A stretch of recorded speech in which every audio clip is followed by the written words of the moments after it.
কিন্তু একটা কথা মনে রেখো বাবা, মৃত্যুকে কেউ ভয় পেও না। যারা ভক্ত জীবনে বা ভক্তি জীবনে নেমেছে তারা জীবনে বাবা মৃত্যুকে ভয় পায় না। কেন? কারণ আমিটা তো মরবো না। আমিটাকে মরবো? কারণ আমিটা তো এই যে আমার নাম মৌমিতা ঘোষ, আমি এই আমিটা তো মৌমিতা নয়। কারণ আমিটার মৃত্যু হয় না, আমার দেহটা চলে যায়। যেমন জামা কাপড় পুরানো হয়ে গেলে বাবা জামা কাপড় বদলাতে হয়। বলতে পারবেন আপনারা এক জামা কাপড় সারা বছর ধরে পরে আছেন, 5 বছর 6 বছর 10 বছর পড়তে পারেন? একটা একটা করে জামা কাপড় বাদ দিতে হবে। যখনই পুরানো হয়ে যাবে এই মনুষ্য জীবনে দেহটা ঠিক সেই রকম। যখনই বাবা পুরানো হয়ে যাবে, দন্ত পড়ে যাবে, কেশ পেকে যাবে, চামড়া গুলো আলগা হয়ে যাবে, মানে দেহটা পুরানো হয়েছে বাবা, এবার বাতিল দিতে হবে। কিন্তু আমিটা মৌমিতা নয়। আমিটা যদি মৌমিতা হতো তাহলে বাবা যদি এখনই আমি দেহ রাখি, আত্মীয় পরিজন আসতে বাবা কালকের হয়ে যাবে। আর কালকের এসে যদি দেখি আমার দেহটা ঘরের ভিতরে, সবাই প্রথমে এসে বলবে আরে এখনো মরাটাকে ঘরে রেখেছিস, বের করছিস না? কি বাবা একবারও কি বলবে যে মৌমিতার দেহটা কেন ঘরে রেখেছিস? সবাই একটা কথা বলবে মরাটাকে বের কর। তাহলে আমার মধ্যে থেকে আমিটা যখনই চলে গেল তাহলে বাবা আমার মধ্যে মৌমিতাটাকে চলে গেল। তাহলে মনে রাখতে হবে আমিটার মৃত্যু হয় না, দেহ পুরানো হয়ে গেলে বাদ দিতে হবে, এতে শোক নাই, আসা যাওয়ার খেলা বাবা। কিন্তু আমরা প্রত্যেকে যে বললাম কৃষ্ণ ভজিবারে তরে সংসারে আয়ন, মিছে মায়ায় বদ্ধ হয়ে বিকর্ষণ। আমরা বলিলাম জগতে গিয়ে কৃষ্ণ ভজন ছাড়া কিছু করব না। কি গো মায়েরা, হলো কি ভজন? ছেলে আমারে, মেয়ে আমারে, জায়গায় আমারে, জমি আমারে, বিষয় আমারে, বৈভব। কিন্তু মনে রেখো ভাই, মাসে যদি বেজে যায় পড়ে থাকবে সরকারি খাতা। এসেছো একা, তুমি যাবে একা। দেখেন যে বাবা ঠাকুর দেহ রেখেছেন, গোটা পরিবারকে রেখে চলে গেল, নিয়ে গেল সাথে কিছু ঘর বাড়ি টাকা পয়সা, পুত্র পরিবার, কন্যা জামাই নাতি পুতি সব রইল, কিন্তু তাকে চলে যেতে হলো। তাহলে মৃত্যুতে শোক নয়, আসা যাওয়ার খেলা মা। আজকের নয় কালকের হোক, আমাদের যেতেই হবে, আগে হোক আর পরে হোক। তা আজকের এই যে জগতে যেদিন তুমি এসেছিলে তুমি সাথে কিছু নিয়ে আসো।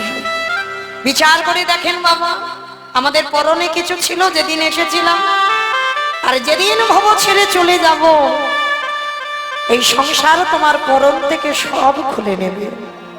তাহলে এসেছিলে খালি হাতে, যাচ্ছ তুমি খালি হাতে। কাদের জন্য তুমি কৃষ্ণ ভজন ভুলে যাচ্ছ? কাদের জন্য শুধু আমার আমার করে যাচ্ছ? কেউ তোমার নয় বাবা। পৃথিবীতে যা যা কিছু দেখছো সব অনিত্য। আজকে যেটা তোমার আছে কালকে সেটা অন্য কারোর হয়ে যাবে। চিরস্থায়ী কেউ নেই। চিরস্থায়ী যদি থাকতে হয় সেটা হলো আমার গৌর গোবিন্দ চরণ। আর চিরস্থায়ী তোমার কাছে কিছু নয়। এইগুলো বাবা খুব অনুভবের বিষয়। শেষের দিনে আমাদের কর্ম সাথে যাবে। কোন কর্ম? কতদিন আমরা বাবা ধর্ম পালন করলাম, কতদিন আমরা হরিবাসরে বসলাম, কতদিন সাধু সঙ্গ করলাম, কতদিন বৈষ্ণব চরণাশ্রয় করলাম, কতদিন যাবৎ আমি গুরু চরণ ধরলাম, কতদিন যাবৎ আমি একাদশীর উপবাস করছি। এই ভালো ভালো কর্ম আমাদের সাথে যাবে। তবে মায়েরা, আমি মৌমিতা একটা গ্যারান্টি দিতে পারি, ওটা আমার গ্যারান্টি, আর একজন আমাদের সাথে যাবে। তবে জানি না আপনাদের এই নদিয়া জেলায় নিয়ম আছে কিনা, তবে আমার ডায়মন্ড হারবার এলাকায় নিয়ম আছে বাবা। মানুষের মৃত্যুর পর দুটো জিনিস ভাড়া করতে হয়, একটা হলো খোল আর একটা হলো করতাল।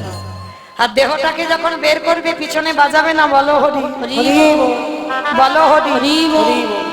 কি মাইরা তোমাদের নদিয়ায় হয়তো? বাহ, তাহলে ভালো করে বিচার করে দেখেন, যাত্রা নাটক ফাংশন থিয়েটার কিছু কিন্তু হলো না।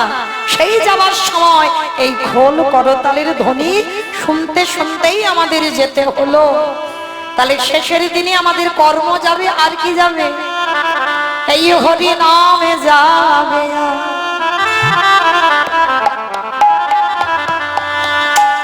আমাদের পচা দেখা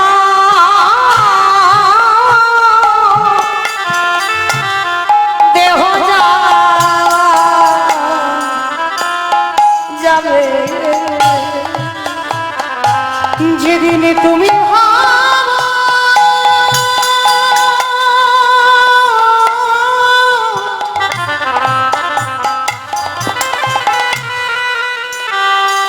যেদিন তুমি ভালো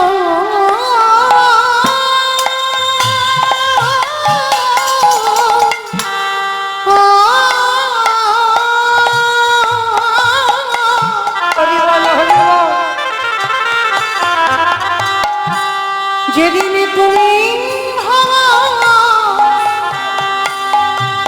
ওই ভাব পারে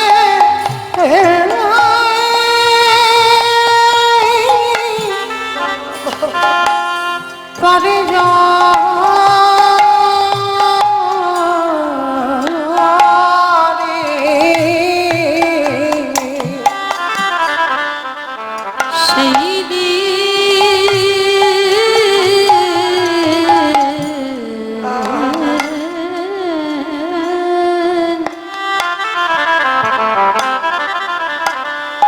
সেই দিন নাম জানে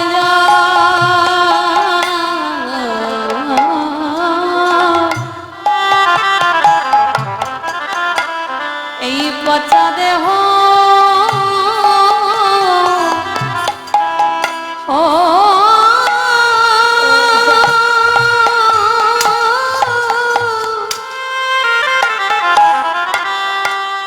দেহ যা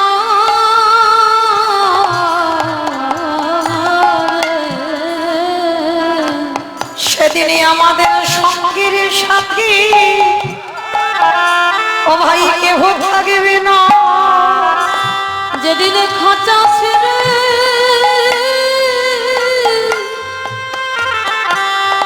প্রাণে পাখি চলে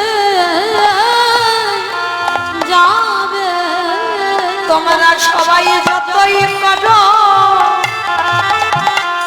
সব আমার সেদিন আমারে বলতে কেহ রবে না। এলি সবাই খালি হাতে যাবি খালি হাতে, সঙ্গীর সাথে কেউ থাকবে না। তোদের কৃষ্ণ ভজা তার হলো না কৃষ্ণ বলিবা বলে এইভাবে দয়াল তুমি বিনে আমার গতি নাই। বলে তুমি তো আমার পিতা ভাই, দয়াল আমার মত পাপি আর কে পুরো আমায় কেশ ধরে ওঠা হরি। দয়াল পার ঘাটতে দাদাই রইলা একেবারে পানে পানো হে দয়াল হরি।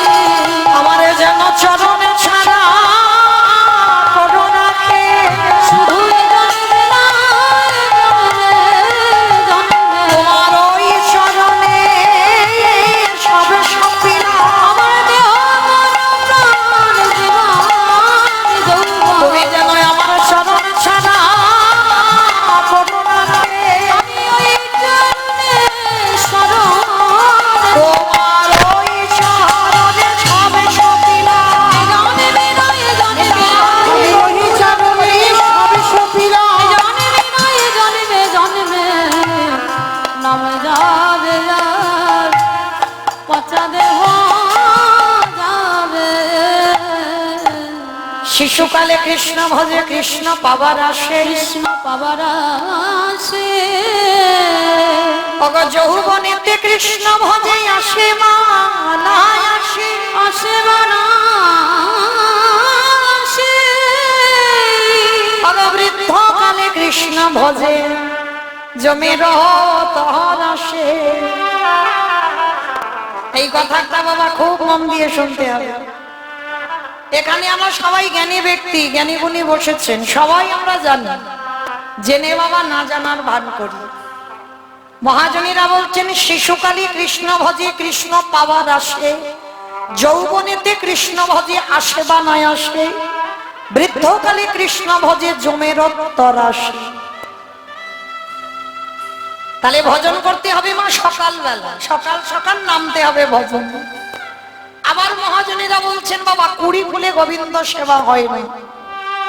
ভালো করে অনুভব করে, একদিকে বলছে সকাল সকাল ভজনে নামো, আর একদিকে বলছে বাবা কুড়ি ফুল গোবিন্দ সেবা লাগে না। একদিকে বিষয় একদিকে দেহ তত্ত্ব মেলাতে হবে। কুড়ি ফুল সম বাল্যকাল, শিশুকাল। তাহলে শিশুকালে ভজন করতে বলছে, আবার বলছে কুড়ি ফুলের সেবা হয় না। তাহলে কোথায় যাবে ভক্ত? কারণ এখন তো বাবা আমরা ধ্রুবের মা হতে পারিনি আর প্রহ্লাদের মা হতে পারিনি। যে সেই ধ্রুব মহারাজ প্রহ্লাদ মহারাজ ওরা কুড়ি ফুল গোবিন্দ সেবায় লেগেছিল, আর আমাদের মতো মায়েরা আমরা তো কুড়ি ফুলের সেবায় লাগাতে পারবো না। কেন? বাবা হলো বীজ, মা হলো ক্ষেত্র বা মাটি। বীজ বপন করা হলো, মাটি যদি নোনা লেগে যায় মাটির ফসল জীবনে ভালো হবে না। নিতাই গৌর প্রেমানন্দে হরি বল। তাহলে আগে মাটিটাকে ভালো হতে হবে, তবে তো তুমি ধ্রুবের মা হবে, তবে তো তুমি প্রহ্লাদের মা হবে। তাহলে বাবা কুড়ি ফুল গোবিন্দ সেবায় লাগছে না কলিযুগে, আর বাসি ফুল তো লাগবেই না, ওটা আমরা সবাই জানি। মায়েরা বাসি ফুল সম দেহতত্ত্বে বার্ধক্য দশা, দন্ত পড়ে যাবে, কেশ পেকে যাবে, চামড়া আলগা হয়ে যাবে। স্নান করে ঠাকুরের ঘরে আহ্নিক করতে বসবো বাবা, শরীর অলস, আর চলছে না। নামের মালাতে একটু জপ করবো, শরীরের আর টানছে না বাবা, বারে বারে ঘুমিয়ে পড়ে যাচ্ছে। সে 16 মালা, সে মালাও হচ্ছে না। কেন? ওটা তো পড়ন্তি বেলা, ঝরে গেছে, কালকের ফুটেছিল ফুল ঝরে গেছে, ও ফুল গোবিন্দ চরণে লাগবে না। তাহলে গোবিন্দ সেবাই দেবে কোন ফুল? আজকের সদ্য পুষ্পটিত ফুল, আর আজকের ফোটা ফুল সম যৌবন কাল। ভগবান রাধারানীকে বারে বারে বলেছিল, রাধে গো ভক্তের যৌবন বড়, আমি ভালো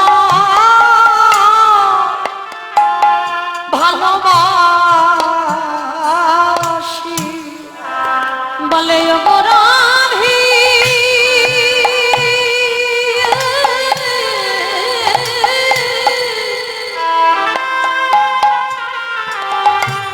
ওগো রাধি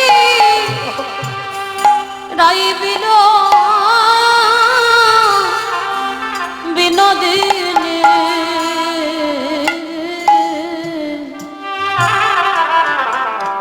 আমি যৌবনে বড় বড় ভালো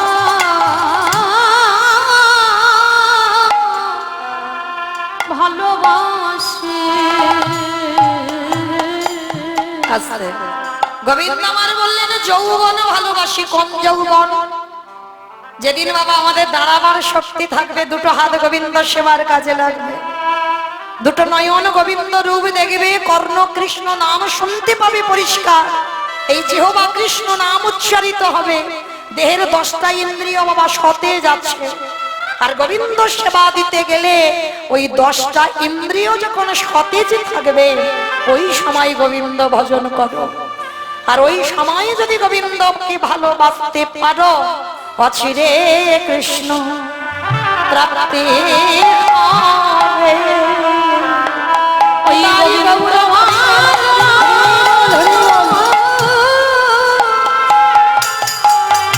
ওই যৌবনে কালে গোবিন্দ ভজলে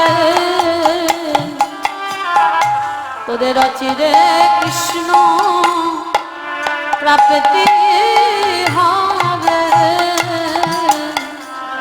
অনেকে বলে না মা, বলে একটু বয়স হোক তারপরে তো হরি নাম শুনবো, একটু বয়স হোক তবে তো একাদশী করব, একটু বয়স হোক তারপরে হরি হরি বলে নাচবো, কিন্তু না, বলা তো যায় না কখনো তোমার জীবনের সূর্য ডুবে যাবে। 80 লক্ষ জনই ভ্রমণ হয়ে গেছে বাবা, 4 লক্ষ বার মানব জন্ম হতেও তো পারে, হয়তো বাবা এই 4 লক্ষ বারের এই জন্মটা আমার শেষ জন্ম, এরপরে আমার গোলক প্রাপ্তি হয়ে যাবে, হতেও তো পারে। তাই এমন কর্ম আর জীবনে করব না যে আবার আমাদের 80 লক্ষ জনিতে ফিরে যেতে হয়। আমরা মনুষ্য জনম পেয়েছি, দুর্লভ জনম, আর এই জনমে পেয়ে কেউ হেলায় হারিয়ে দিব। সময় থাকতে থাকতে সাধুগুরু বৈষ্ণব চরণ ধরে আমার ভগবানের নাম ভজন করে না। নিতাই গৌর প্রেম। তবে মায়েরা একটু সাবধানে থেকো। কেন বললাম? নবদ্বীপের মাটিতে একজন ভক্ত ছিল বাবা, যার নাম ছিল শঙ্করাচার্য। ভালো করে শুনবেন বাবা।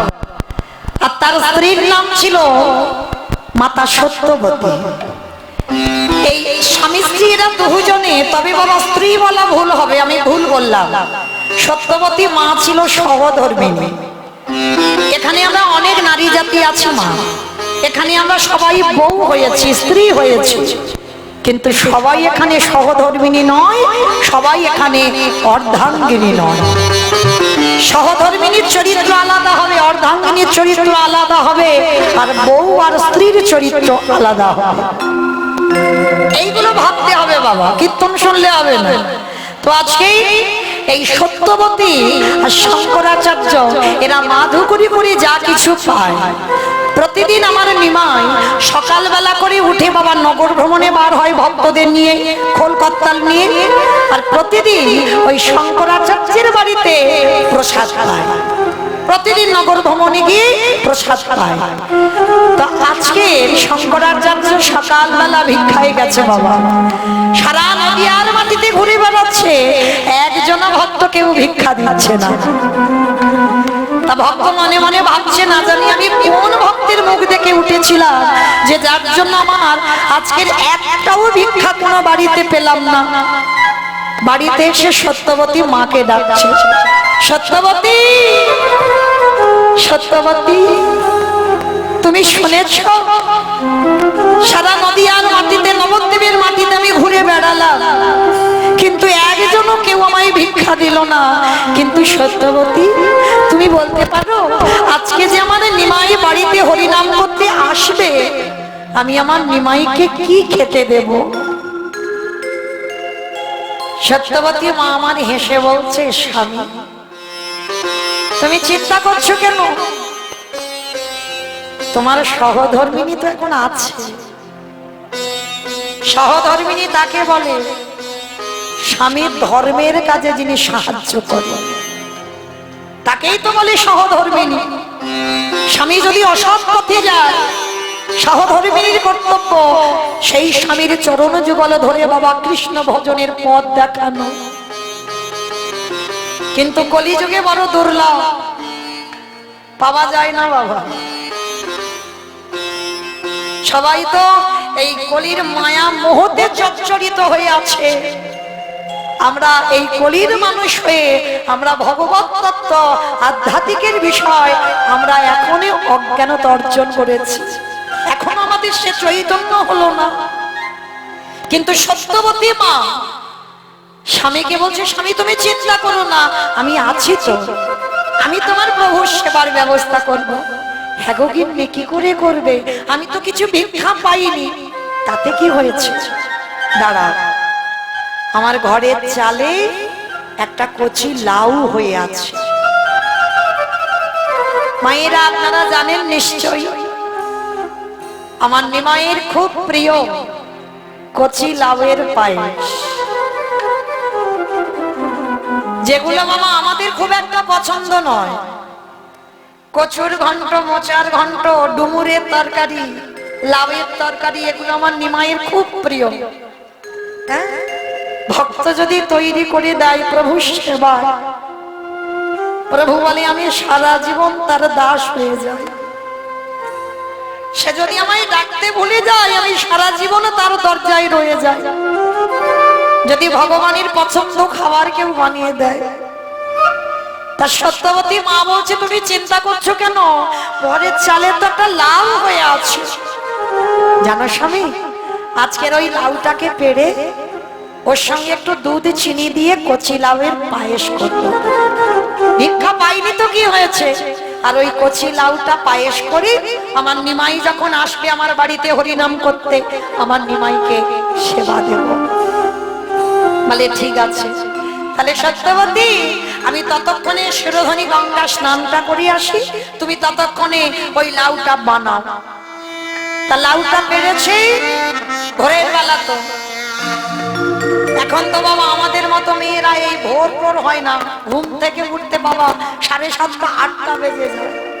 কিন্তু এইটা তো নিয়ম নয়। আগেকার দিনের মায়েরা ভোর ভোর উঠত, আর উঠে যে সেই যে ছড়া ঝাড় দিত না, কি গো মায়েরা এখন আর দেয়? এখন সব পাথরের ঘর হয়ে গেছে, আবার ছড়া ঝাড়। কিন্তু মা যত পাথর সেটিং ঘর বানাও না কেন, একটু গোবর গলা জল গুলে দরজায় ছড়া দিতে হয়। কেন? ওই গোবরের মধ্যে মা লক্ষ্মী বাস করে। ওই জন্য প্রতিদিন একেবারে ভোরবেলা উঠে, যারা সহধর্মিনী হয় তারা কোনোদিন 8টার সময় ঘুম থেকে ওঠে না, তাদের ঘুম বাবা ভোর ভোর ভাঙবে। আর ওই গোবর জল ছড়া দেয়, আর ছড়া দিয়ে সংসারে যাবতীয় কর্ম সকাল সকাল করে নিতে হয়। এইবার সত্যবতী মা ভোরবেলা উঠেছে, লাউটাকে পেড়েছে, আর লাউটাকে পেড়ে বাবা বানাতে বসবে, ধারালো অস্ত্রটা নিয়েছে। আর ঠিক ওই সময় মহাপ্রভু আমার ভোরবেলা তো নগর ভ্রমণে বার হয়, ভক্তদের সঙ্গে নিয়ে নগর ভ্রমণে আসছে। ভজ শ্রী কৃষ্ণ লহ শ্রী কৃষ্ণ কহ শ্রী কৃষ্ণে নাম রে। ভজ শ্রী কৃষ্ণ কহ শ্রী কৃষ্ণ লহ শ্রী কৃষ্ণের নাম রে। হরিবল। আমার মহাপ্রভু বলছে ভজ শ্রী কৃষ্ণ কহ শ্রী কৃষ্ণ লহ শ্রী কৃষ্ণের নাম। নদিয়ার ভক্তরা বলছে দাঁড়াও, ওই গান আমরা কেউ গাইব না। কি মাইরা, আপনারা তো নদিয়ার মানুষ, ওই নাম গাইবেন? হ্যাঁ, আমার নিমাই গাইছে ভজ শ্রী কৃষ্ণ কহ শ্রী কৃষ্ণ লহ শ্রী কৃষ্ণের নাম, আর আপনারা আমরা কি সেই নাম গাইব? তাহলে আমরা কি গাইব? ওই একবার তোলো দেখি হাতটা আমার সঙ্গে সবাই। ভজ গৌরাঙ্গ কহ গৌরাঙ্গ লহ গৌরাঙ্গে নাম রে। উলুধ্বনি। ভজ গৌরাঙ্গ কহ গৌরাঙ্গ লহ গৌরাঙ্গের নাম রে। যে জনা গৌরাঙ্গ ভজে সে হয় আমার প্রাণ। ও যে জন গৌরাঙ্গ ভজে সে হয় আমার প্রাণ রে। অহজে জন গৌরাঙ্গ ভজে নিতাই হরি প্রাণ রে। যে জন গৌরাঙ্গ ভজে সে হয় আমার প্রাণ রে। ভজ গৌরাঙ্গ কহ গৌরাঙ্গ লহ গৌরাঙ্গের নাম রে। ভজ গৌরাঙ্গ কহ গৌরাঙ্গ লহ গৌরাঙ্গের নাম রে। তিনি গেলে গৌরাঙ্গ যে ডাকিয়া বানের অহদিন গেলে গৌরাঙ্গ যে ডাকিয়া বানের সে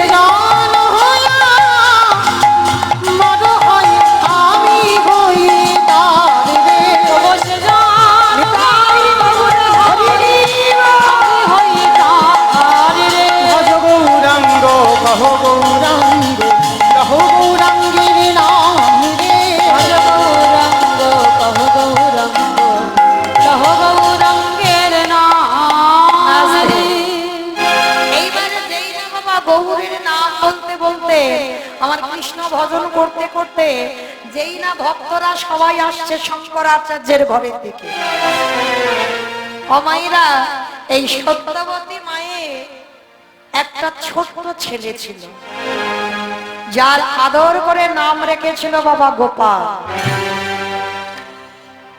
অমাইরা সন্তানের এমন নাম রাখতে হবে যে নাম উচ্চারণ করে ভবনদী তুমি পার হয়ে যাও। বাড়াও, এটা বাড়াও, মনিটর বাড়াও। যে নাম উচ্চারণ করে তুমি ভবনদীটা পার হবে। বাবা যেমন রেখেছিল ভাগবতের অজামিল, কি বাবা যারা এখানে অজামিলের উপাখ্যান জানেন, এই অজামিলের 10টা ছেলে ছিল, আর 10টা ছেলের মধ্যে বাবা ছোট ছেলেটার নাম রেখেছিল নারায়ণ। হ্যাঁ, এই অজামিল ব্রাহ্মণের ছেলে ছিল, একটা চণ্ডালিনী মেয়েকে ভালোবেসে বাবা ব্রাহ্মণ ধর্ম ত্যাগ করে সে চণ্ডালের কর্ম করত, মা শক্তি আরাধনা করত। আর যখনই ওই চণ্ডালিনী মেয়েকে ভালোবেসে চণ্ডালিনীর গর্ভে একটা একটা করে 10-10টা ছেলে হলো, আর অজামিল কি করতো জানো, ব্রাহ্মণের ছেলে হয়ে চুরি করত, ডাকাতি করত। শুধু চুরি ডাকাতি নয়, এমনকি বাবা মানুষকে দেখে খুনও পর্যন্ত করত। তাহলে যে মানুষকে হত্যা করে বাবা সে কোনোদিন স্বর্গবাস হতে পারে? বিনা অপরাধে তার টাকা সোনা গয়না লুট করে নেবে, নিয়ে বাবা তাকে হত্যা করবে। আর সেই অজামিল যখন বার্ধক্য দশা, কিন্তু অজামিলের একটা অভ্যাস ছিল, কি অভ্যাস জানো, 10টা ছেলের মধ্যে ছোট ছেলেটার উপরে টানটা একটু বেশি ছিল। চুরি করতে যাবে, বলবে নারায়ণ তোর মা এলে বলে দিস আমি কাজে যাচ্ছি। ডাকাতি করে ফিরবে, বলছে নারায়ণ তোর মা কোথায়, নারায়ণ একটু জল দে, নারায়ণ একটু বাতাস কর, মানে খেতে নারায়ণ, বসতে নারায়ণ, উঠতে নারায়ণ। আর এই নারায়ণ বলতে বলতে যেদিন মৃত্যু শয্যায় পড়লো, মৃত্যু শয্যায় পড়ে বারবার অজামিল ডাকছে ছোট ছেলেটাকে, নারায়ণ নারায়ণ নারায়ণ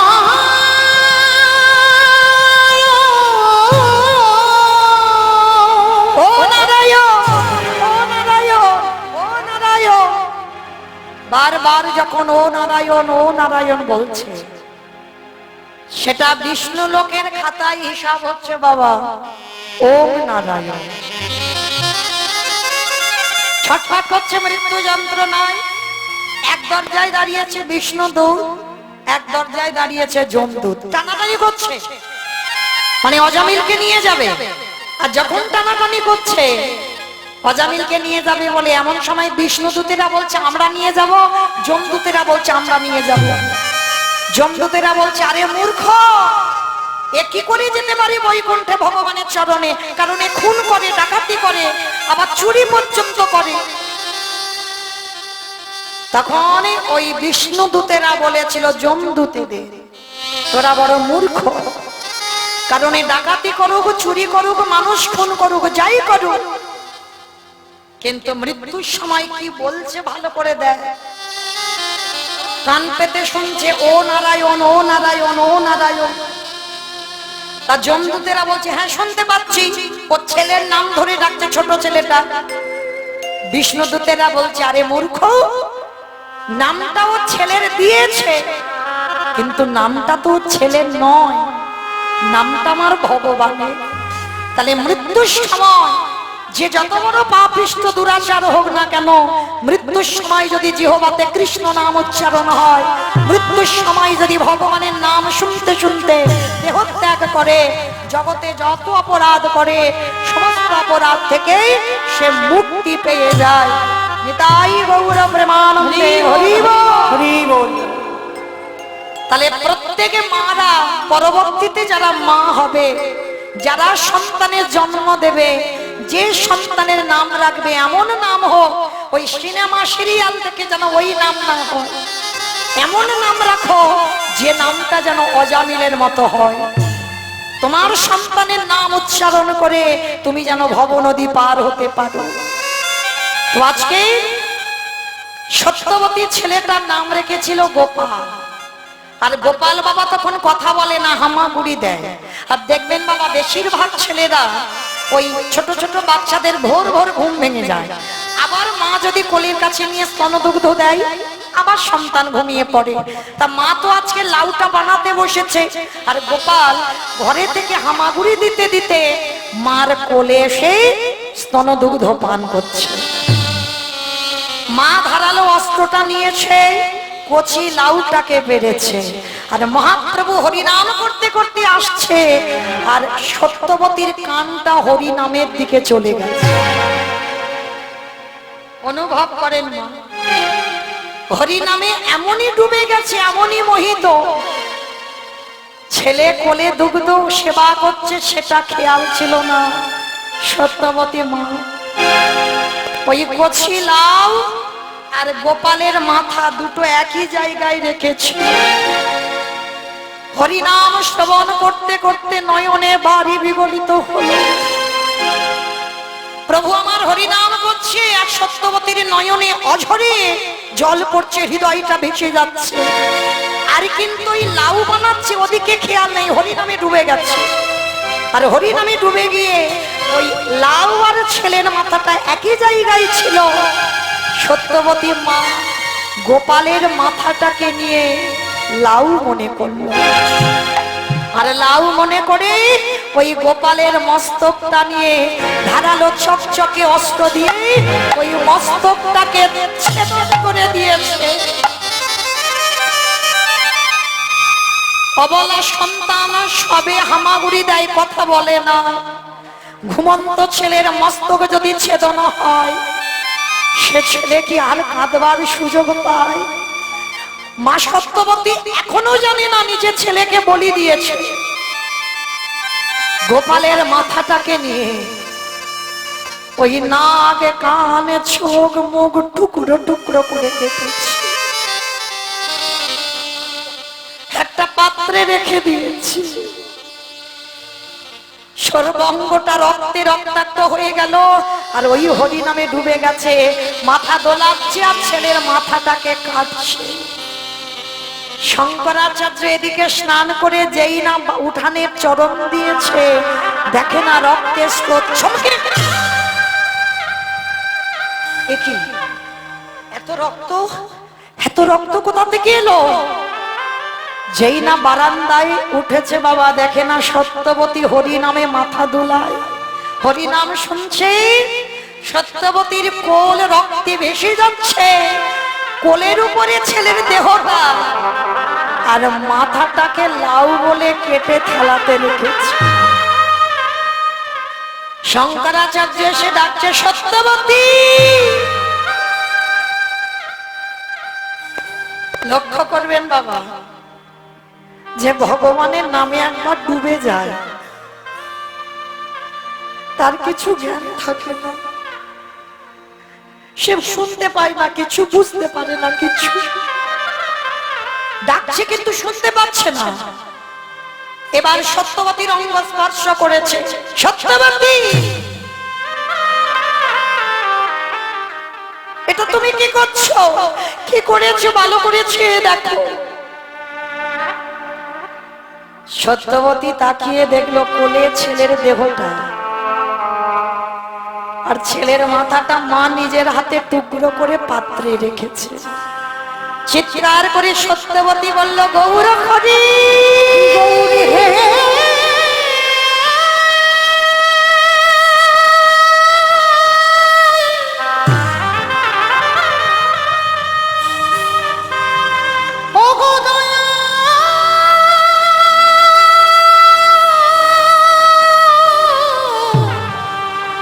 দয়া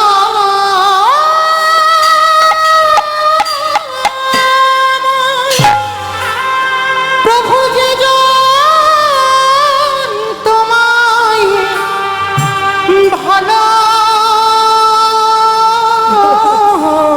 ভালোবাসে, তারে কি এমনি করে কাঁদিতে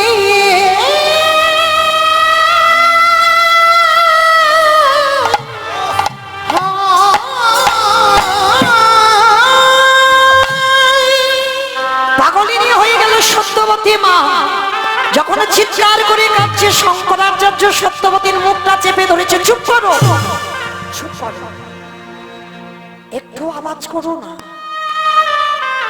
আওয়াজ করো না। সত্যবতী, পাল্টাও, মাইকটা পাল্টাও।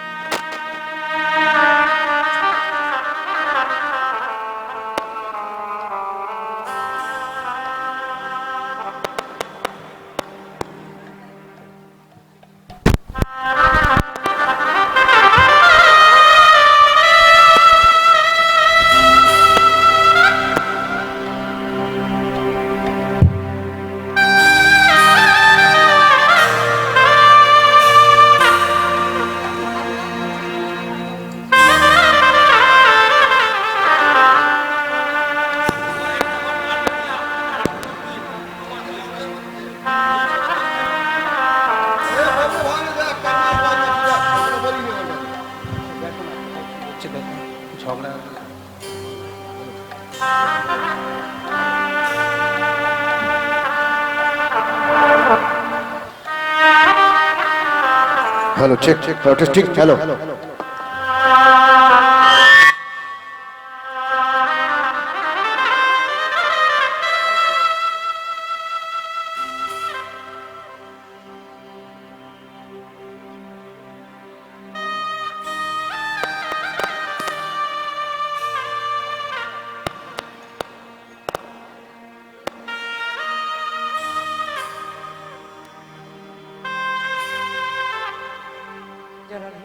রাধে রাধে রাধে,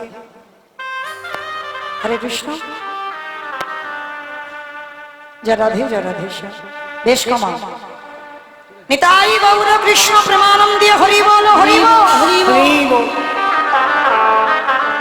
সত্যবতী মামা পাগলিনীর মতো হয়ে গেল, যখন চিৎকার করে কাঁদছে। শঙ্করাচার্য বলে বলেন, চুপ, একটু কেঁদো না, কারণ আমার প্রভু আসছে আমার ঘরে, আর প্রভু যদি জানতে পারে আমার ছেলেটা মরে গেছে, আমার বাড়িতে হরিনাম হবে না।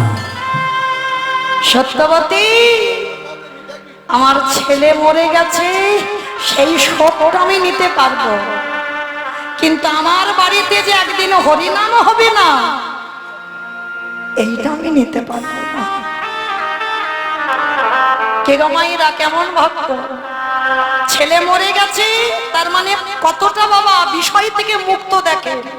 ছেলে মরে গেছে সেই শোক নিতে পারবে, কিন্তু বাড়িতে একদিন হরিনাম বন্ধ হবে, এই শোকটা নিতে পারবে না। কিন্তু বাবা সইতে পারে, মা সহ্য করবে কি করে? পাগলিনীর মতো যখন কাঁদছে সত্যবতী মা, শঙ্করাচার্য কি করেছে জানো? সত্যবতী মায়ের হাতে পায়ে দড়ি বেঁধে মুখটা বন্ধ করে ঘরে রেখে দিয়েছে, যাতে প্রভু বুঝতে না পারে যে আমার সত্যবতী কাঁদছে, ছেলেটা মরে গেছে বলে। আর এদিকে প্রভু আমার ভক্তদের নিয়ে শঙ্করাচার্যের ঘরে এসেছে। যেমন হরিনাম হয় আজও হচ্ছে, প্রভু আমার দুটো বাহু উত্তোলন করে কীর্তন করে আজও করছে, কিন্তু শঙ্করাচার্য কাঁদছে। তবে বাবা আজকের এর কান্নাটা যেন একটু বেশি।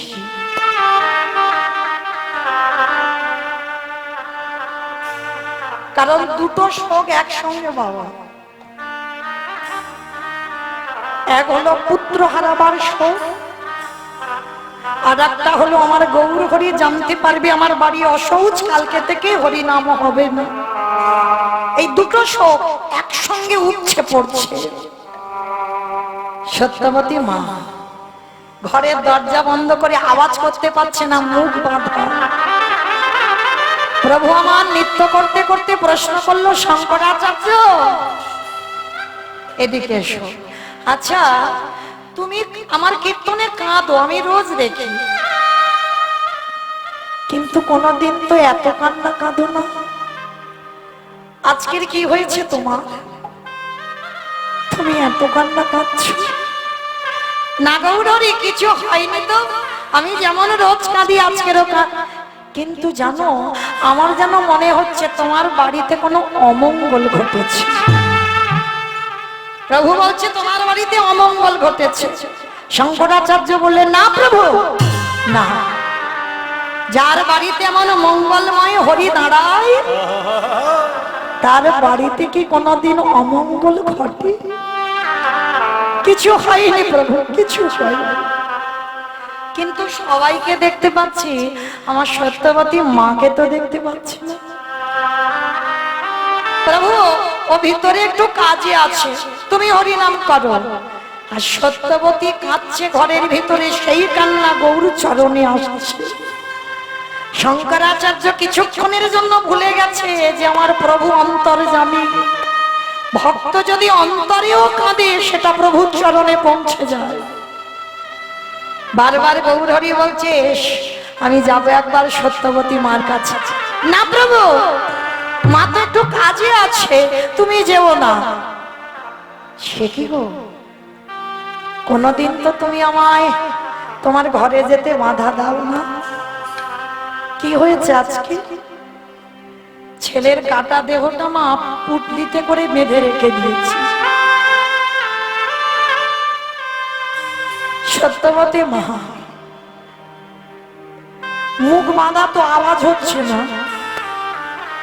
ভগবান গিয়ে দরজাটা খুলে যেই না সত্যবতী মার কাছে দাঁড়িয়েছে, সত্যবতী মা আমার আছাড় খেয়ে একেবারে গৌর শরণে পড়ল।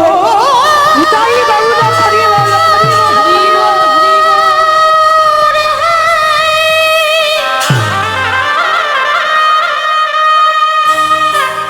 বালক নিয়াপরাধে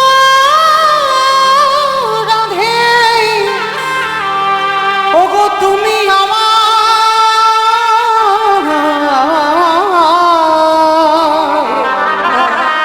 আমায় পুত্রহারা করে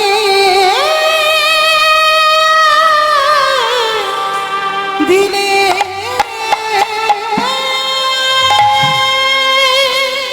আমি তো চাইনি তোমার কাছে এই সংসার, আমি তো চাইনি তোমার কাছে এই সুখ।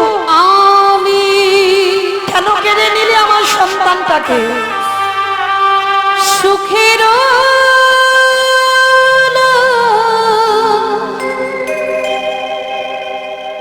লাগে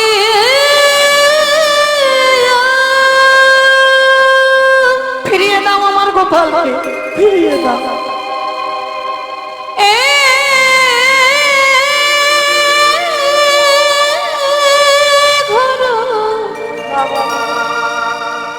বন্ধে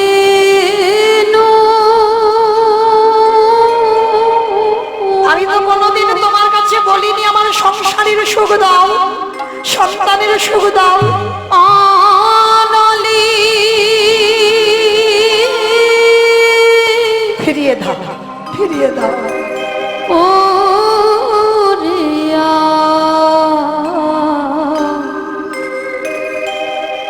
গেল রে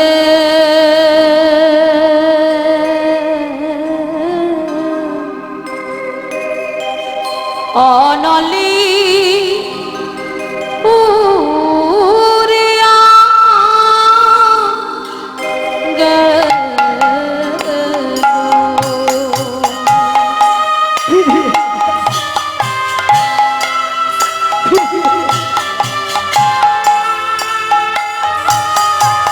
আমি কোনোদিন তোমার কাছে কিছু চাইনি, কিন্তু আজকের আমার গোপালকে ফিরিয়ে দাও।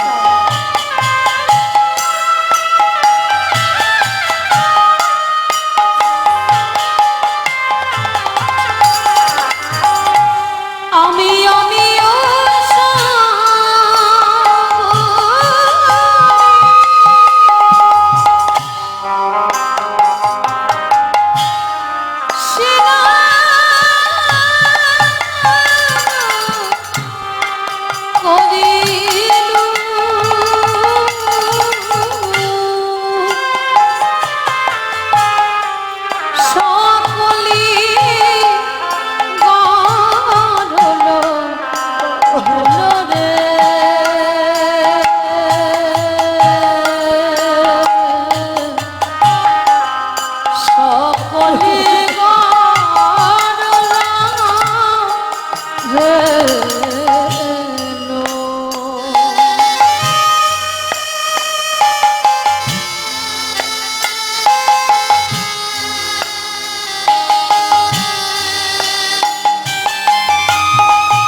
যে ছেলে মরার আগে কথা বলতে জানতো না, সবে হামাগুড়ি দিতে শিখেছে।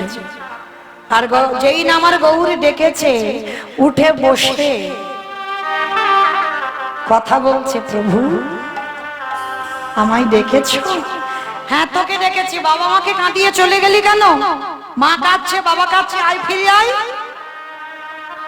করজোর করে গোপাল হেসে বলেছিল, প্রভু এরা আমার কোন বাবা মা, কত নম্বর বাবা মা? গৌরহরি, কতবার আমার জন্ম হলো, কতবার আমার বাবা হলো, কতবার আমার মা হলো, কিন্তু গৌরহরি এরা তো আমার প্রকৃতি বাবা মা নয়। তুমি তো হলি আমার প্রকৃত পিতা। তাহলে তুমি কাদের জন্য আমায় ডেকেছো? এই জড় জগতে যে বাবা যে মামায় জন্ম দিয়েছে তাদের জন্য। এরা কত নম্বরের বাবা মা তুমি বলো না গৌরহরি? সত্যবতী মা শোনা মাত্র চমকে উঠেছে। যে ছেলের জন্য এতক্ষণ আমি পাগলের মতো কাঁদলাম, যে ছেলের জন্য আমি পাগলিনী হয়ে গেলাম, আর সেই ছেলে প্রাণ ফিরে পেয়ে জিজ্ঞেস করছে আমি ওর কত নম্বর মা। সেই সত্যবতী মা গৌর চরণে গিয়ে বলছে, গৌরহরি আমি বড় ভুল করে ফেলেছি। এই মায়া মোহ সংসারে পড়ে আমি তোমার কথা ভুলে গেছি। প্রভু আর আমার এই সংসার চাই না, এবার তুমি আমায় নিয়ে তোমার কৃষ্ণ ভজনের পথে নিয়েছো। এই সংসার ত্যাগ করে আমি তোমার রাতুল চরণ ভজন করতে চাই। আমি কবে যাব? নিতাই গৌর হরি বল, হরি বল, হরি বল। বিষয় ছেড়ে ওই মধুর বৃন্দাবন,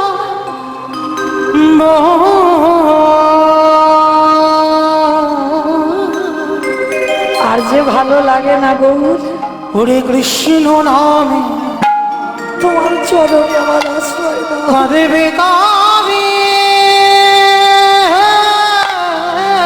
এই সংসার থেকে আমি মুক্তি পেয়েছি। আমার পোড়া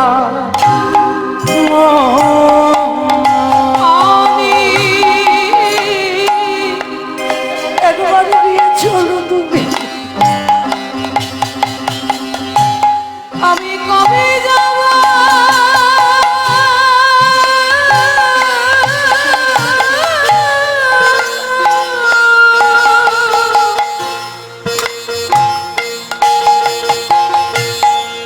এই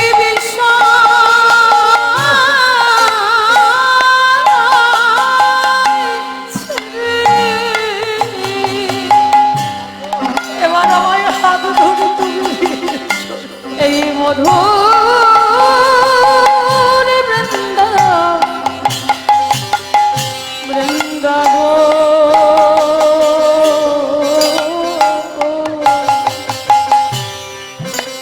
কৃষ্ণ নামে কাঁদবে কাবে।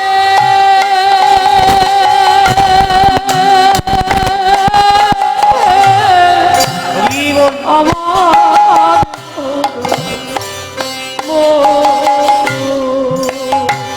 ওরে কৃষ্ণ নামে আর সংসারের মায়ায় আমার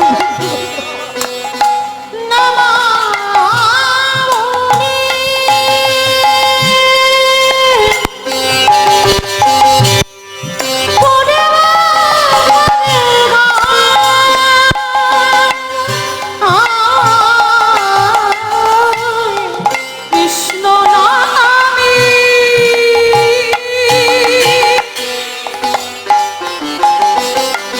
ওই নামা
ভব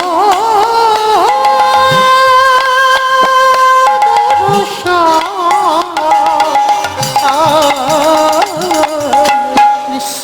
নামে নিতাই গৌর প্রেমানন্দে হরি বল হরি বল হরি বল।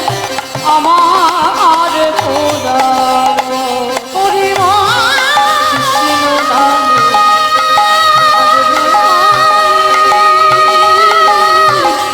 আমার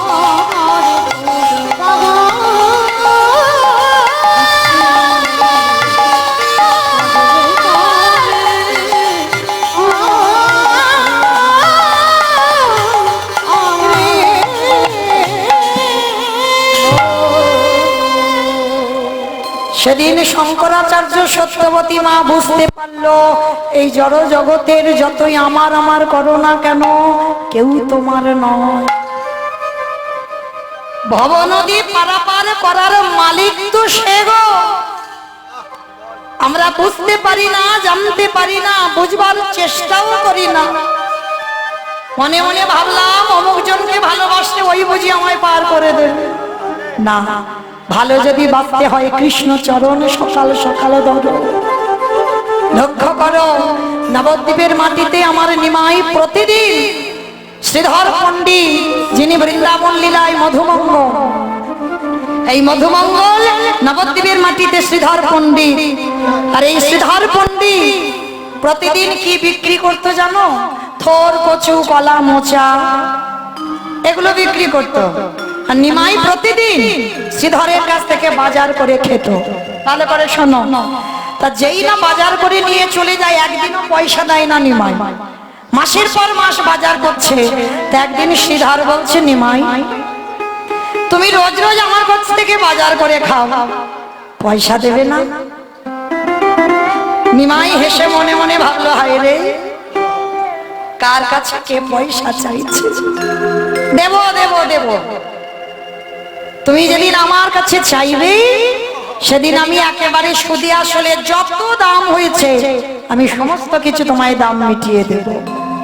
তারপরেই তো নিমাই সন্ন্যাস নিল।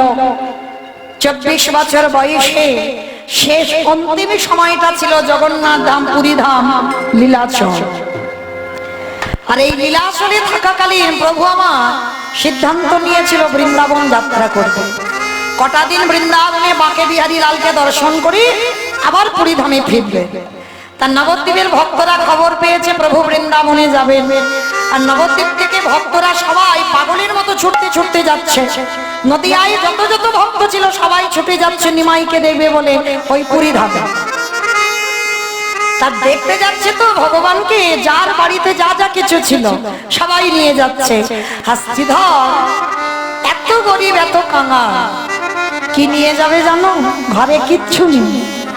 সবাই ভালো ভালো খাবার নিয়েছে, আর শ্রীধর কি নিয়েছে জানো? গাছে একটা মোচা হয়েছিল, মোচাটা কেটে রান্না করার টাইম নেই, ওই কাঁচা মোচাটা নিয়ে পুটলিতে করে বেঁধে এই নদিয়া থেকে যাচ্ছে জগন্নাথ ধাম, পুরী ধাম। কোনো গাড়ি ভাড়া নয়, পায়ে হেঁটে যাচ্ছে। তা পায়ে হেঁটে গিয়ে বাবা জগন্নাথ ধাম মন্দিরে গিয়ে যেই না দাঁড়িয়েছে, আর প্রভুর তো আশ্রয় ছিল বাবা যে জায়গাটা, সে জায়গাটার নাম হলো গম্ভীরা, রাধাকান্ত মঠ। ওই রাধাকান্ত মঠে আমার প্রভু থাকতেন। 3.5 জন ভক্ত, স্বরূপ দামোদর, রায় রামানন্দ আর শিখি মাইতি। আর শিখি মাইতির একটা বোন যার নাম মাধবী দাসী। নারী জাতিরা অর্ধে, ওই জন্য 3.5 জন বলা হলো। এই নারী মাধবী দাসী শিখি মাইতির বোন ছিল। এই শিখি মাইতির বয়স কত ছিল জানো? 60 বছর। 60 বছরের বৃদ্ধা নারী। মনে রেখো মা, নারীদের হাজার বাধা, পাপ ফেললেই অপরাধ। কোনদিন মাধবী আমার নিমাইয়ের কাছে যেতে পারতো না, কারণ নিমাই তো সন্ন্যাসী। তাহলে যেত কোথায়, দেখতো কোথা থেকে? অদূরে দাঁড়িয়ে দাঁড়িয়ে আড়াল থেকে নিমাইয়ের চরণ দর্শন করত। করজোরে কাঁদতো আর বলতো, গৌর হরি, আমাকে তো তুমি নারীকুলে জন্ম দিয়েছ, তোমার চরণে যাবার মতো অধিকার আমার নাই। দাঁড়িয়ে রইলা, তুমি কৃপা করে তোমার লীলা যত যত আমার ওই দাদা স্বরূপ দামোদর রায় রামানন্দকে নিয়ে শ্রবণ করাবে, আমি জানো তোমার লীলার অধিকারিণী হতে পারি।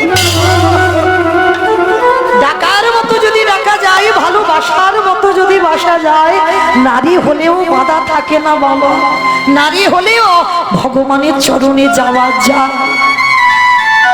তো আজকে সেই গম্ভীরায় মহাপ্রভু আমার যখন জগন্নাথজিকে দেখতে যেত, আর জগন্নাথজির মন্দিরে দাঁড়িয়ে আছে ভক্তরা, হাজার হাজার লাখ লাখ ভক্ত। ঠিক আজকের আমি যেমন কীর্তন গাইছি, আপনারা এই যে শত শত ভক্ত ছুটে এসেছেন, আমার জন্য নয়, এইটা ভুল ধারণা। আমার জন্য কেউ আসেননি, কারণ আমাকে তো বিছনায় ঘুমি ঘুমি মোবাইলটা ছেড়ে দিলেই দেখতে পাবেন। তাহলে কিসে এসেছেন, কিসের জন্য এসেছেন? মহাপ্রভুর এই হরি নামে এমনই একটা শক্তি আছে, যদি ভক্ত মানুষ হয়, কানে যদি যায় যে অমুক জায়গায় কীর্তন হচ্ছে, পাগলের মতো তারা ছুটে আসে। 5 মিনিট হলেও আসবে বাবা, যদি ভক্ত হয়। তা আজকে সবাই দাঁড়িয়ে আছে, মানে এত ভিড় নিমাইকে দেখবার জন্য জগন্নাথ ধামে, পুরী ধামে। আর একটা কথা মনে রাখবেন বাবা, তুমি যদি ভক্তি জীবনে আগিয়ে যাও, তোমার আর এই লোকালয়, অনেক গন্ডগোল, অনেক লোকজন, এগুলো আরো ভালো লাগবে। শুধু মনে হবে যেন একাকী জীবনটা কাটিয়ে দিই। কারণ ভজন করতে গেলে বাবা নিরজন না হলে ভজন হয় না। অপরাধ নিও না বাবা, নামের মালাতে আমরা নাম জপ করি, ঠিক কথা, অনেক কথা বলছি, নাম করছে, বাজারে গেলাম নামের মালা হাতে, সত্যি ভেবে বলেন ওটা কি নাম হচ্ছে? অপরাধ নিও না, কাউকে উদ্দেশ্য করে বলার কারণ নেই আমার, কিন্তু নিজেকে প্রশ্ন করেন ওটা কি সত্যি নাম হয়? হয় না। ওটা দেহটা শুদ্ধ হচ্ছে, মুখটা শুদ্ধ হচ্ছে মাত্র, কিন্তু নাম হচ্ছে না। নাম যদি করতে চাও, নিরজনে বসো, জানালা দরজা বন্ধ করো, হৃদয়ে কৃষ্ণ প্রতিচ্ছবিটা অঙ্কন করো, নয়ন জলে বুক ভাসাইয়ে কৃষ্ণ প্রতিচ্ছবিটা ধরে একেবারে নিতাই গৌর প্রেমানন্দে হরি বল। যদি নয়নের জলে দিয়ে ভগবানের নাম শ্রবণ করতে পারো বা গাইতে পারো, তারপরে তোমার নাম গাওয়া শোনা সার্থকতা। যার জন্য জগতের সব থেকে বড় বৈষ্ণব হচ্ছে বাবা ভোলানাথ, বেছে নিল কেদারনাথ, বদ্রীনাথ, একেবারে পাহাড়ের মাথায়, যেখানে সচরাচর লোক যেতে পারবে না, ওই জায়গায় বেছে নিল। কেন? নিরজন জায়গা না হলে কৃষ্ণ ভজন হবে না। যার জন্য শ্রীধর দেখছে হাজার হাজার ভক্ত বাবা ঠেলাঠেলি করছে নিমাইকে দেখবে, আর শ্রীধর সবার পিছনে বসে আছে। কোনো ঠেলাঠেলি নয়, কোনো গন্ডগোল নয়, নিরজনে বসে শুধু নয়ন যুগলে বুকটা ভেসে যাচ্ছে। কে বাবা, সামনেই এলেই কি ভগবানের দর্শন হয়ে যায়? কারণ অনেক অনেক ভক্ত আছে বাবা, যেমন বৃন্দাবন থেকে এসেছিল মাধবেন্দ্রপুরী, রেমুনার মাটিতে। এই মাধবেন্দ্রপুরীর একটা নিয়ম ছিল বাবা, কিরকম জানো? একটা গাছের তলায় একটা রাত কাটাবে, 2টো রাত কাটাবে না। এদের তো ঘর ছিল না, ঘর বানাই না। ভালো করে ভাবেন, কে বলেছে জগতে হয় না? তুমি নিজেটাকে যদি ঠিক তৈরি করতে পারো, তুমিও পারবে। একটা গাছের তলায় একটা রাত কাটাতো, 2টো রাত নয়। কেন? মাধবেন্দ্রপুরী বলো আর রূপ গোস্বামী, সনাতন গোস্বামী, শ্রীজীব গোস্বামী, এদের মনে একটা ভয়। কিসের ভয়? এই আজকের এই গাছের তলায় রয়েছি, রাত কাটালাম, কালকে যদি আবার কাটাই, যদি এই গাছের প্রতি মায়া জন্মে যায়। ভাবেন বাবা, এদের বলে ভক্ত, যেন কোনো বিষয়ের প্রতি আমার মায়া না জন্মে যায়। তা মাধবেন্দ্রপুরী বসে আছে। কোনদিন ওই এমন একজনই ভক্ত ছিল বাবা, কোনদিন কারোর কাছে খিদেতে যদি মরেও যায় হাত পেতে চায় না। যার জন্য মাধবেন্দ্রপুরী রেমুনায় বসলো। সন্ধ্যাবেলায় সবাই যাচ্ছে গোপীনাথকে দর্শন করতে। মাধবেন্দ্রপুরী বলেছিল, কোথায় যাচ্ছ গো ভাই তোমরা? সবাই বলল, আমরা যাচ্ছি, আমাদের গোপীনাথের ক্ষীরের প্রসাদ দেওয়া হয়, অমৃত কেলি, আমরা পেতে যাচ্ছি। ভক্তের লক্ষণ দেখেন। তা মাধবেন্দ্রপুরী মনে মনে ভাবলো যে একবার যদি জানতাম কি করে অমৃত কেলি বানাতে হয়, তাহলে আমার বৃন্দাবনে গিরি গোবর্ধনকে একটু খাওয়াতাম। মানে একবারও ভাবলো না যে ওরা যাচ্ছে, যদি আমি একটু পেতাম। কি বাবা, ওটা তো আমাদের মনে হতো যে ওরা অমৃত কেলি কি পেতে যাচ্ছে, আমি যদি পেতাম, এটা আমাদের মনে হয়। কিন্তু মাধবেন্দ্রপুরীর মনে জাগলো যে একটা দিন যদি জানতাম কি করে বানাতে হয়, তাহলে আমার গিরি গোবর্ধনকে খাওয়াতাম। অন্তর্যামী ভগবান বুঝতে পারলো প্রতিদিন গোপীনাথের 12টা করে মালসা দেওয়া হয়, আজকেরও দিয়েছে। আর আমার গোপীনাথ একটা মালসা মাধবেন্দ্রপুরীর জন্য চুরি করেছে, চাদরের নিচে রেখে দিয়েছে, শয়ন দিয়ে পূজারি ঘুমিয়েছে। গোপীনাথ দৈববাণী করলো, পূজারি আজ আমায় কটা মালসা দিয়েছ?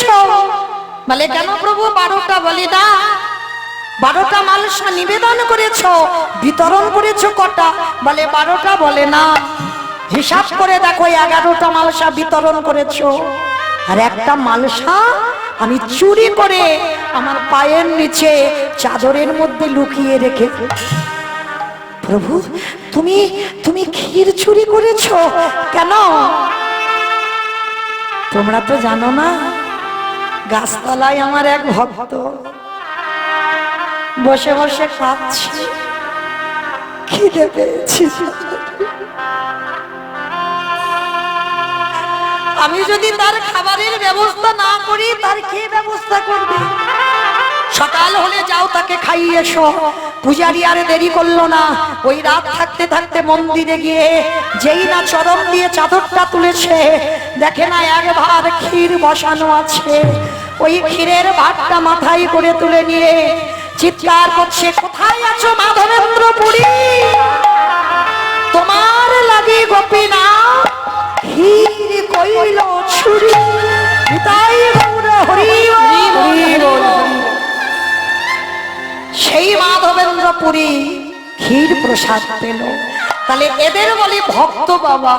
আজকের শ্রীধরও সবার পিছনে দাঁড়িয়ে আছে, কোনো গন্ডগোল নয়, কোনো কথাবার্তা নয়। আমার মহাপ্রভু নিতাই চাঁদকে ডাকছে, দাদা যাও, পিছনে আমার শ্রীধর এসে গেছে।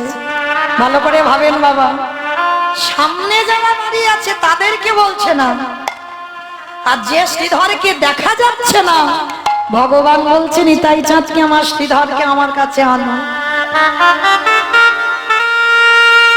আমার দাদা নিতাই চাঁদ ওই শ্রীধরের কাছে গিয়ে বলল, শ্রীধর, আমার ভাই তোমারে ডেকে পাঠিয়েছে। সে কি, নিমাই আমাকে ডেকে পাঠিয়েছে? বলে, হ্যাঁ চলো। এইবার শ্রীধর এসে আমার নিমাইয়ের চরণে আছা রেখে বললে, নিমাই রে, তোকে দেবার জন্য সবাই কত বস্তু এনেছে, কিন্তু তোকে দেবার মতো আমার ঘরে কিছু না। ভগবান তো জানে ও কি এনেছে। ভগবান বলছে, কই পুটলিটা দেখি একবার। কি লুকাচ্ছ? জোর করে ভগবান পুটলিটা কেড়ে নিয়েছে। আরে যেই না পুটলিটা খুলে দিল, দেখে কিনা ওই পুটলির মধ্যে লুকানো আছে একটা কাঁচা মোচা। নিমাই হেসে উঠল, শ্রীধা, আমি মোচার ঘন্ট বড় ভালোবাসি। তুমি আমার জন্য মোচা এনেছো, কিন্তু গৌরহরি রান্না করার সময় পাই। নিমাই বলল, শ্রীধর গো, এই মোচা যতক্ষণ না তুমি রন্ধন করে দেবে, ততক্ষণে আমি নদী আছি, আমি এই পুরী ধাম ছেড়ে আমি কোনোদিন বৃন্দাবনে যাত্রা করব না। প্রভু, আমি রন্ধন করে দিলে তারপরে তুমি যাবে মানে? হ্যাঁ, কারণ এ যে ভক্তের প্রেমে মাখানো, এ যে ভক্তের ভালোবাসা মাখানো, এই মোচা যদি তুমি রন্ধন করে না দাও, তাহলে বৃন্দাবনে গিয়ে ওই আমার গোপীনাথের দর্শন হবে না। নিতাই গৌর হরিয়া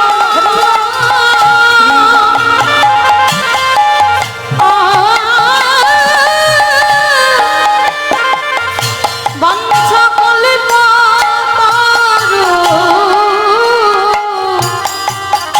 তাই তো ভক্ত মন বড় ভালো।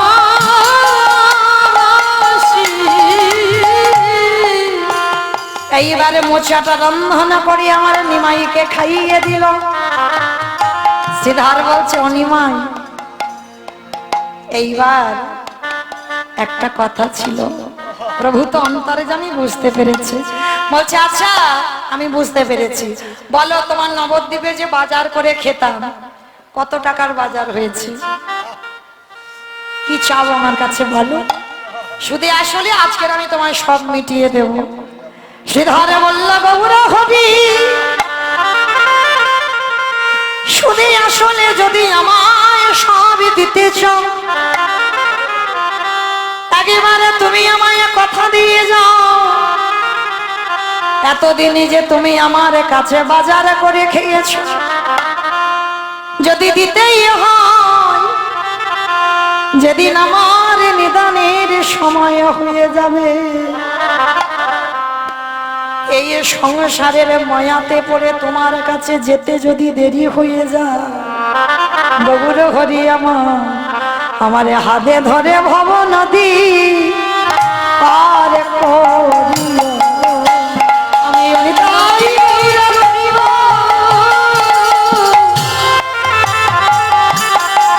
আমি অন্য কিছু চাই না দয়া, আমার হাতে ধরে পারে করে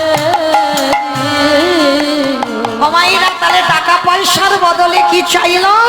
যদি সংসারের চাপে পড়ে তোমার ঘাটে যেতে ভুলে যায়, তুমি আমার হাতে ধরে পারে করে দিও। আমি নিতাই গৌর হরি।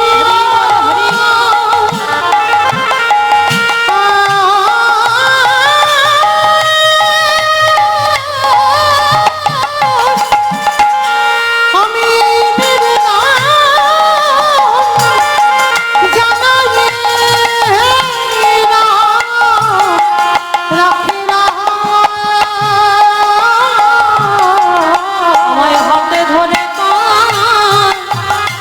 পারে করে দিও। আস্তে, তাহলে সেই শ্রীধরের কৃপা হয়ে গেল, গৌর কৃপা। আমাইরা এবার একটা ভজন গাইতে গাইতে যাওয়া হোক, একটা ভজন হোক, কই একটু প্রেম সে তুলু ধ্বনি সবাই।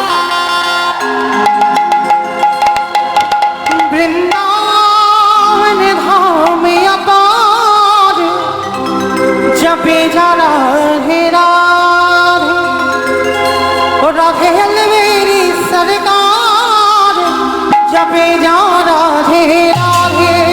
বৃন্দাবন ধাম অপার জপে যারা রে রাধে, রাধে অলবেলি সরকার জপে যারা রে রাধে।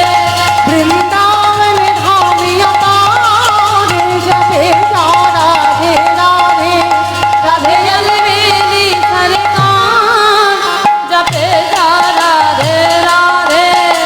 জপে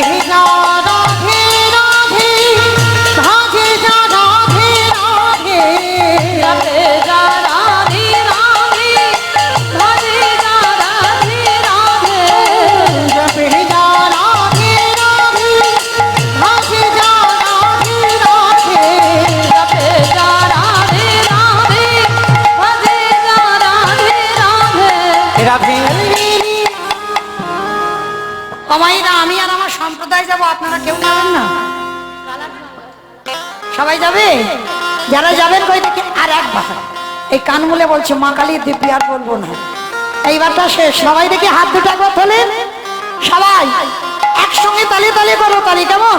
तू वृंदावनी में आयो राधा नाम लगायो वृंदावन में आयो राधा नाम लगायो वृंदावन में आयो राधा नाम लगायो तू वृंदावन में आयो राधा नाम लगायो तेरे जीवन ओ तेरे जीवन की भिकार जपे जा राधे राधे ओ राधे अलबेली सरकार जपे जा राधे राधे জয় জয় রাধে রাধে राधे राधे রাধে রাধে राधे राधे রাধে রাধে राधे राधे আমার রাধে রাধে বলছো সব মনে মনে? জোরে জোরে একটু বলতে হবে। কই দেখে হাত দুটো তোলো দেখে একবার আমার সঙ্গে রাধারানীর নাম করবে কেমন?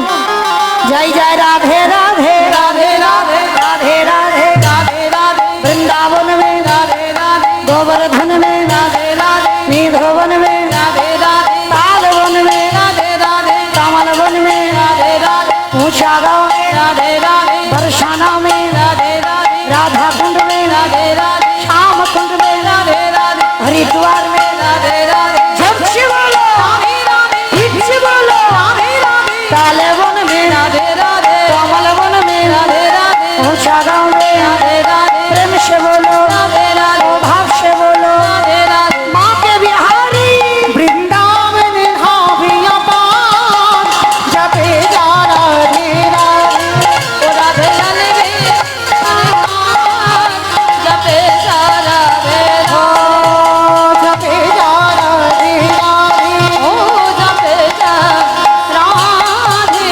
राधे प्रेम से बोलो राधा रानी की जय আমার জয় হলো। আমি বলবো না, তোমরা বলো জয় হলো। দূর জয় হয়নি। আমার এই জায়গাটার নাম কি গো? ফতেপুর। আমার ডায়মন্ড হারবারে একটা ফতেপুর আছে। আচ্ছা, এই মানটি ভালো করে জানে তাই না? তো যাই হোক, তো আজকের এই ফতেপুরে আছে আমার শাশুড়ি বৌমাতে ঝগড়া টগড়া হয় না? হয় না? হয়? এখানে হয়? বাহ, আমি ভাবলাম আমার এলাকায় হয়, তার মানে এখানেও হয়, মানে নদিয়ায়ও ঝগড়া হয়। আচ্ছা, ওই শাশুড়ি বৌমাতে ঝগড়ার সময় যে গলাটা বার হয় একটু বের করো তো দেখি সবাই, একটু হাত দুটো তুলে বলো রাধা রানী কি জয়। তার মানে ঝগড়া হয়। বৃন্দাবনেশ্বরী কি জয় যমুনা মাইয়া কি জয় নন্দ গাঁও কি জয় উঁচা গাঁও কি বর্ষানব কি জয় ভক্তবৃন্দ কি জয় হরিবাসর ধাম কি জয় সাধু গুরু বৈষ্ণব কি জয় আপন আপন গুরুচরণ কি জয় নিতাই গৌর প্রেমানন্দে হরি